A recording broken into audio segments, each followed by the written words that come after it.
Good afternoon. Here we have Craig Dolier of CMD Online, and I've known Craig for quite a number of years through networking, I think. And although you don't go networking as much, you don't get out and about as much. I only ever see you not as much online, now, which is interesting given that that's the name of your company.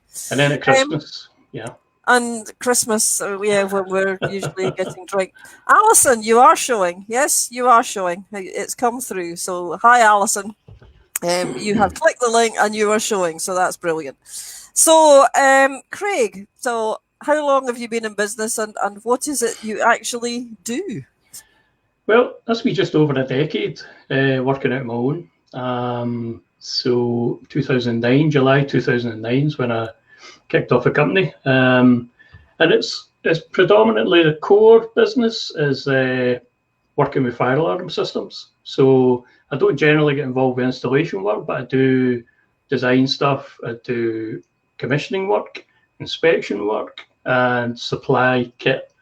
And generally what I'll do is work alongside the installers and almost on a kind of hold your hand basis and point them in the right direction, make sure they're doing stuff that the British standards require. So, and yeah, it kind of works. It works for me at the moment. So it's working well. Yeah. Right, so it's a sort of project management type of role, so speccing it out and that's generally that's the fire side of stuff. That's generally what's happening. As you also probably know, the CMD Online part is a e-commerce store where on there I'm selling the various fire products, safety products, some lighting, emergency lighting, and basically I kicked that off a couple of years ago, maybe 4 or 5 years ago, just as a kind of backup to what I was doing on the fire front. So yeah, a combination of both seems to work quite well. I suppose that's the nice thing about an e-commerce shop is it's little effort, and it just makes you money, hopefully.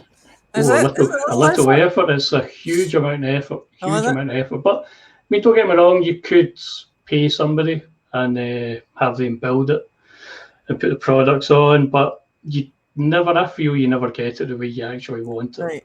Right. So I've kind of I've created a bit of a long game for myself. I'm kind of trudging through and putting the products on myself and building the website by myself, really. So, and it is paying dividends now. So, but it's nice to see. It's nice to see it build, and it's always quite exciting when you see somebody coming online and buying something. Placing an order, exactly. And do you hold stock or do you drop ship from the supplier? I'd say most of the lighting stuff I'll tend to drop ship it. Right. It lets me keep the overheads down. I don't need to have a big warehouse and hold loads of stock and have a lot of money tied up on shelves. Do you know what I mean? So yeah, I tend to drop ship most of that stuff, and that works quite well as well. Obviously, there's a little bit of cost there, but when I weigh it up against, if I weigh up a drop shipping cost, the handling and shipping cost, then it kind of balances out, because I think if I was having to charge more for the products because I had bigger overheads, then I think a drop shipping model works well at the moment. So we'll see how it goes as time goes by. Yeah, stock holding is if you can avoid it, it's it's just money sitting there tied up. Yeah, I think so. Yeah. So it's definitely worth it if you can do it. So what's the biggest challenge been in running your own business then? I think initially, challenge-wise, the biggest problem was cash flow for me. I think basically because I kind of started from scratch, was made redundant in 2004, and then I kicked this off from scratch. So 2004, then I was made redundant again in 2009. Right. So I basically went into this kind of not so much forced. I could have went and got another job. I just fancied having a go at it. So I didn't have any money to invest in it as such. So I just basically started from scratch, and cash flow was a real issue. Getting money off people was a big issue as well. The building trade's notorious for long payment times and stuff like that. So, and that's really why I started the e-commerce side, because the e-commerce side then gave me the facility to bring cash in right away. Because when people were buying online. They were paying with credit card or Yeah. PayPal or whatever. And then the money's released to you within a day or two. So you're not having to wait that 30 days for month end, or some contractors were demanding 60 days for month end. So it's effectively 90 days before you see your money. But the e-commerce side, it's the money's there for you, you know. So that would be the kind of initial challenges. And then I think the other challenge is basically just me as being, is just trying to remain, and I think self-employed people must see the same thing, it's try to remain focused and remain driven. And then when it's not, if you get a quiet period, just to obviously still try and remain focused and not start looking at other things, looking at other projects. And as I called it for the 3 or 4 years I was doing this, you're basically chasing rainbows, you know, because you're looking for that pot of gold, and what you really need to do, and what I realized maybe 2 years ago, is just to look at what you're good at and get focused and focus on that and just drive forward with it and stop looking at all the other angles to bring in money. So, and so far so good. Yeah, I think that sometimes can be a bit of a danger when you are a bit quiet, and you can't, as somebody said to me once, and I repeat to other people, you can't chase two rabbits, you know, because they go off in two different directions. So you're quite you're quite focused on who your customer is. Then it's quite clear, I guess, who your customer is. Yeah, pretty much. I mean, there is a split between supplying and helping the trade and some consumer sales online. So, you know, but most of the stuff online is geared towards the trade.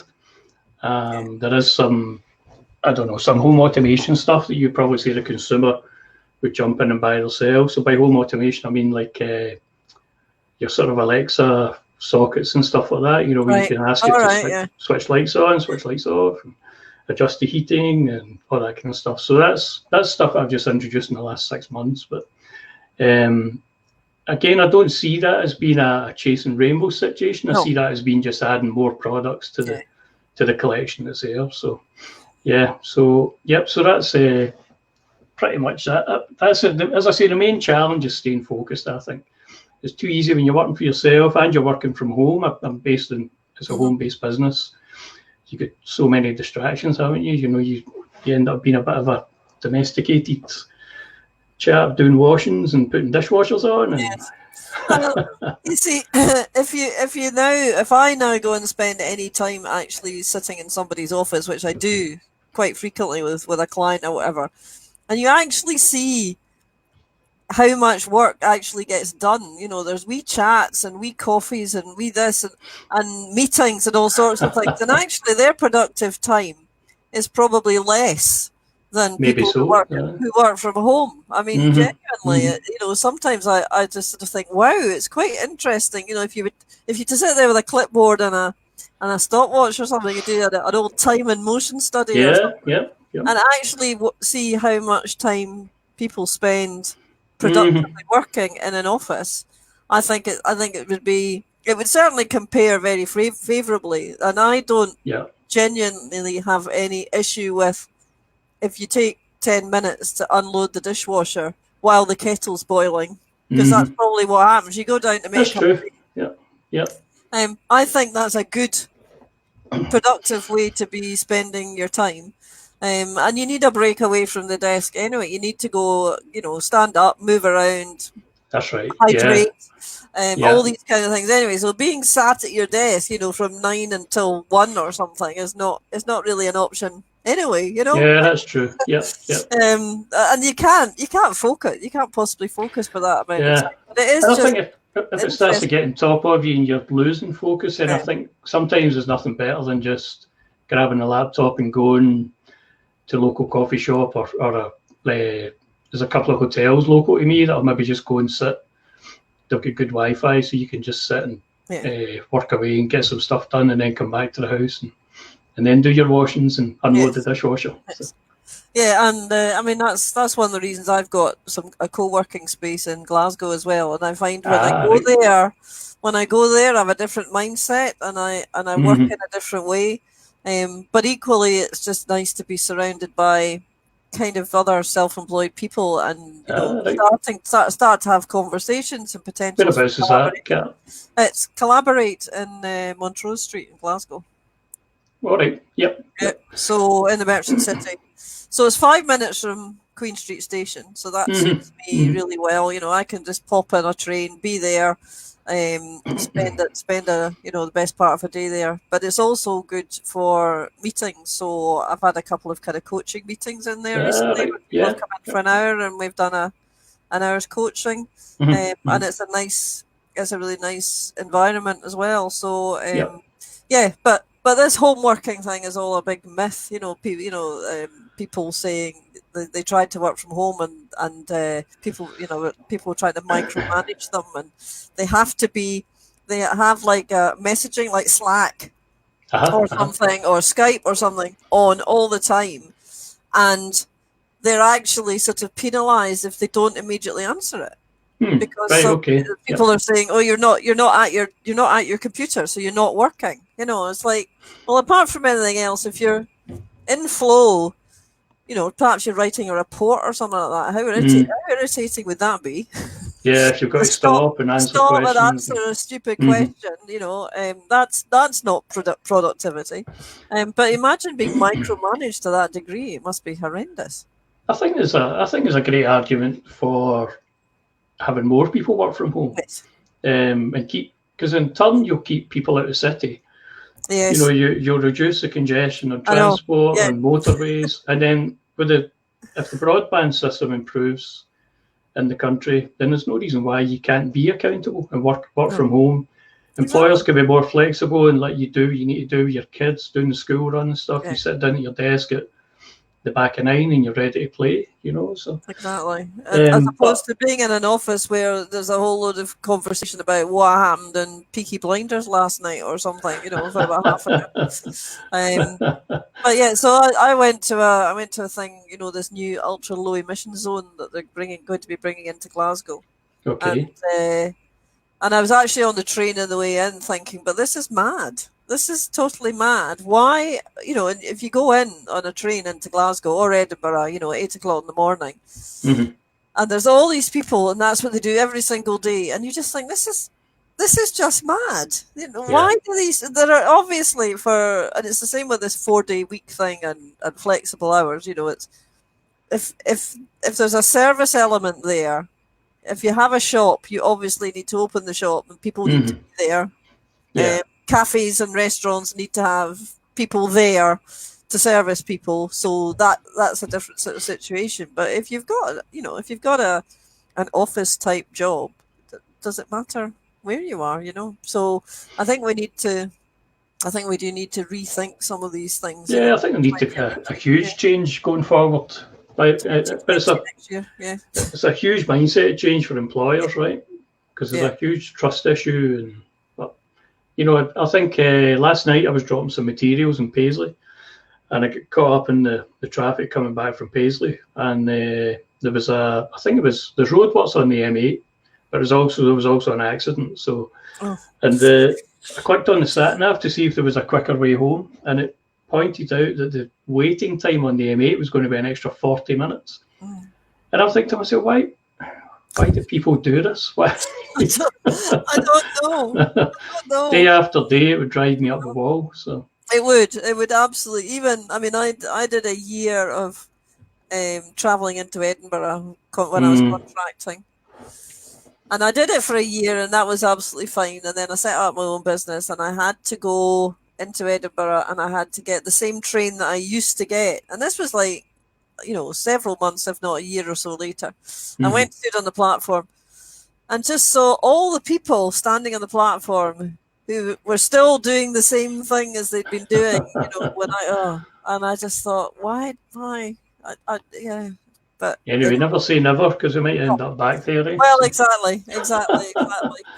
So,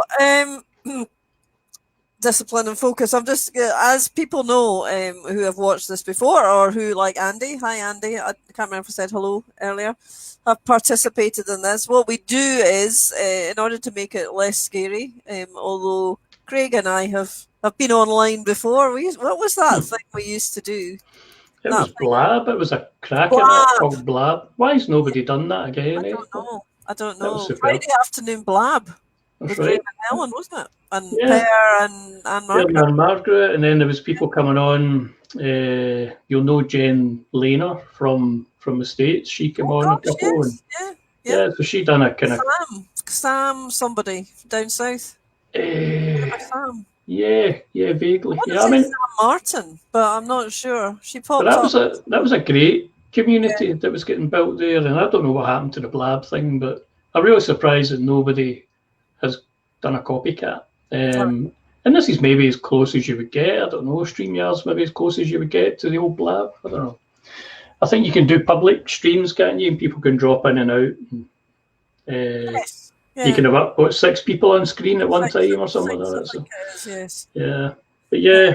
And but I don't know because Blab, you had a queue, didn't you? And you'd be able to sort of say you're next and bring them on. I'm not quite sure. And there was a proper chat room stuff, and yeah, it's a shame. But that was that's probably some of the early streaming I'd done actually, and then I kind of fell away from it. But it's something I should really do more of, right?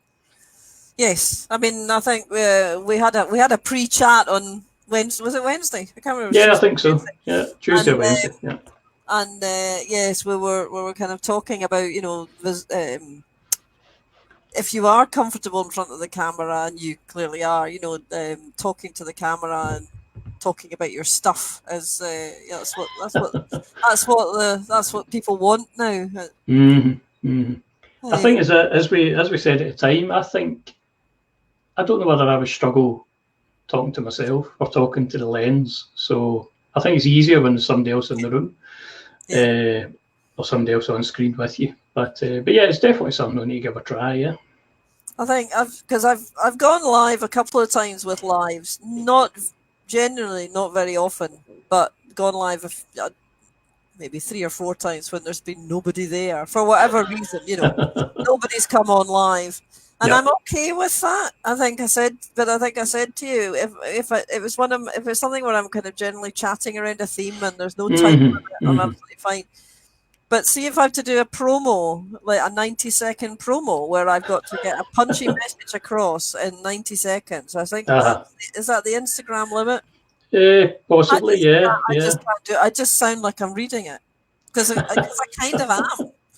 Yeah, true. Even if I've prepared it, it's not the same as just my normal kind of chat mode. And podcasts, for some reason, when I record podcasts, when I play it back, I sound like I'm reading that as well. So, but I think, as I said, being able to almost pull the audio from a Facebook Live would be more natural. But yeah, that might be. Yeah. So, and I always ask people this, shameless self-promotion. So what is it you've learned, or what do you like about the Business Success Society, being one of the founder members? I need to check to see what I wrote on your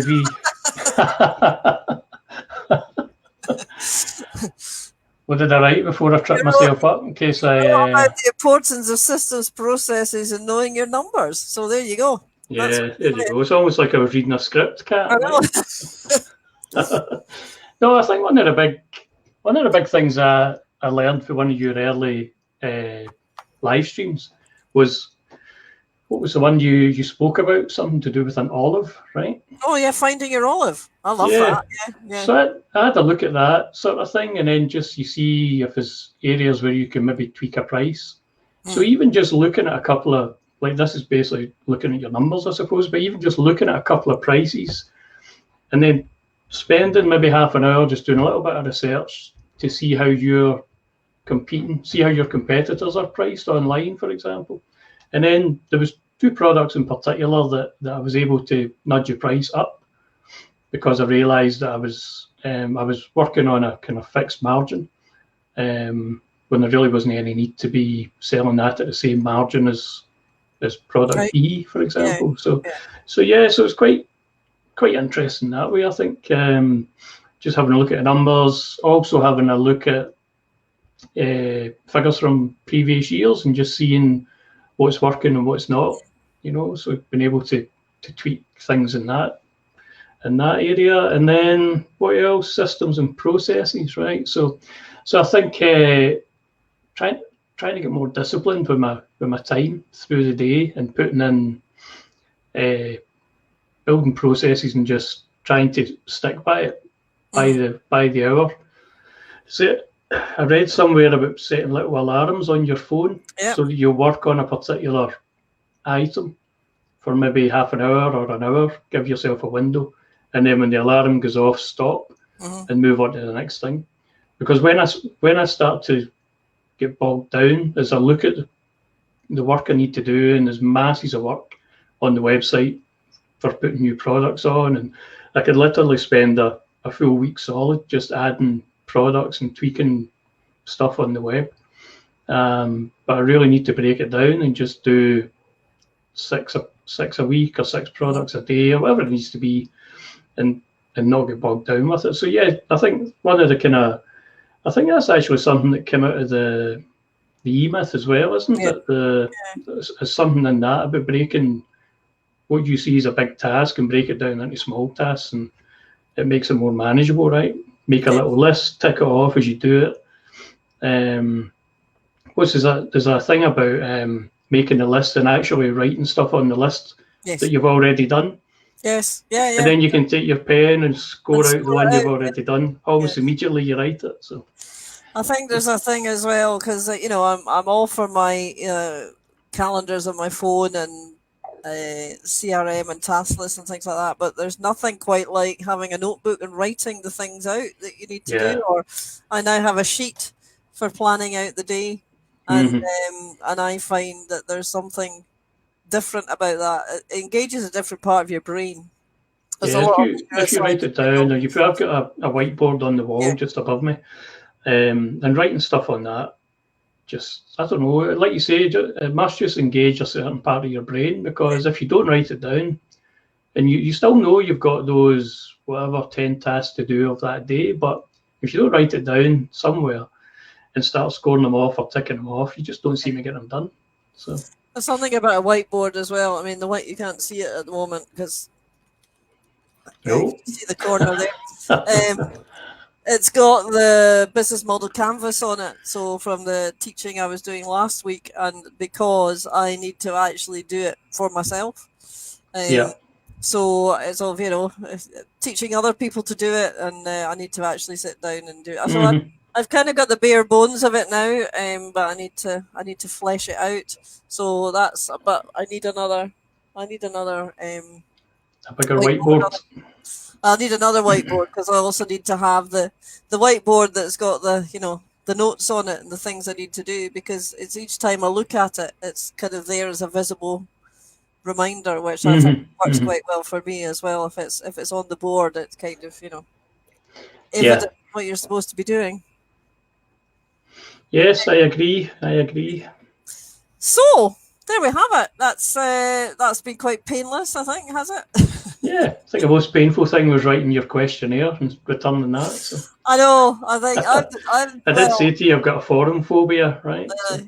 Yes, I mean I do as well, and I've got so many forms where I've put things in the wrong boxes, and I just have some sort of blindness to forms as well.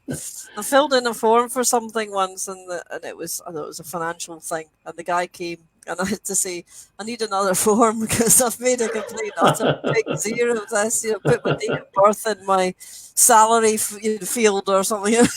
I just have this inability, and even online forms. I think I see a field, and my brain says I think I know what goes in there rather than actually reading what it is. Yeah.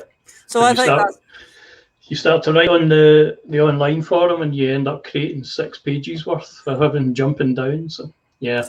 But I think that's bad form design. I think if it's designed properly, it should be natural. That's true. What goes in each box. Yeah. Mm-hmm. Yes, I agree. Well, yours must be fairly decent, because I did manage to fill that in half an hour or whatever. Manage, and I think we've pretty much covered everything in there in terms of in terms of what you said. So, Yeah, any other comments? Not yet. So I think you've probably filled in those gaps. And still not yet. still not yet. No other comments to make. So, well, this is December, so I can't really quite believe it's December. The group started on something like the 28th of January or something. All right. Really Yep. quite know where that year has nearly We've gone. been listening to you ramble on for a whole year almost. You Yeah. have, yes. And it's, I think, also, as I said to you the other day, it's actually been quite a lot of learning for me in it as well, in terms of understanding, you know, getting to understand what's important to people, what people like. I think, as I said to you, the fact that some people are happy to watch a video, some people would rather read the Mm-hmm. document, other people, potentially, podcasts or whatever. It Yep. is that has been a big learning curve for me as well, just getting to know what people like. But it's great on Facebook, and I'm enjoying it on Facebook. And I've always said this group will always go. It doesn't matter what happens in terms of membership, and that will go Mm-hmm. on to a different platform and all the rest of it, for online courses and stuff like that. But there's something about Facebook groups that I genuinely find is quite, it allows you to build your wee tribe quite nicely. Do you think I should create a group, Kat? Well, I think they work, and I'm part of other groups as well, and I think it's one of the things Facebook does quite well. LinkedIn Mm-hmm. groups. I don't think LinkedIn groups work in the Less same way. so. Yeah. You don't get Yeah. the engagement. Mm-hmm. Mm-hmm. But I have met several people who I've asked to, if they'd like to become a member of this online community, and they're all excited. And then I say it's Facebook, and they go, "No, I don't do Facebook." So, All right. Yeah. Yeah. yeah, well, that's just They're lost then, right? yeah, but and that's just the way they are. They don't use Facebook. I mean, I do know people who would have a profile simply so they can go into groups, and they never ever post anything Yeah. Yeah. on their own timeline. Mm-hmm. Mm-hmm. And I kind of get that as well. But so yeah, so the sort of membership club and online course side of it next year will be going on to a more robust platform, but the Facebook stuff will still be there, and my Facebook lives were not going away anytime soon. Superb. Good. Good. So thank you very much indeed. And I hope you have enjoyed it. I've certainly enjoyed the chat. It's always been. Yeah. Of course. Don't think anybody's got any questions for you. There's nothing burning No. coming through. No. But you can always dive on and answer them later anyway if people are watching on replay. So Yeah. Absolutely. hope you have a fantastic weekend, and hope everybody Yep. else who's watching has a great weekend, and we will see you all again very, very soon. Thanks. Okay. Bye. Thanks again. See you later. Bye. Bye. Bye.